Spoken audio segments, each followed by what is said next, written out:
মাননীয়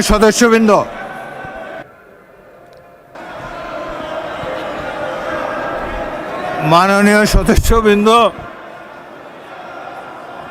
অনুগ্রহ করে আমার কথা শোনার চেষ্টা করুন। মাননীয় সদস্যবৃন্দ, আমরা মহান জাতীয় সংসদে কার্যপ্রণালী বিধি, সংবিধান এবং রেওয়াজসমূহ অনুসরণ করতে চাই। আপনারা এখানে কোনো খারাপ প্রেসিডেন্স উত্থাপন করবেন না। দয়া করে আপনাদের আসনে বসুন এবং মহামান্য রাষ্ট্রপতির ভাষণ শোনার জন্য অপেক্ষা করুন।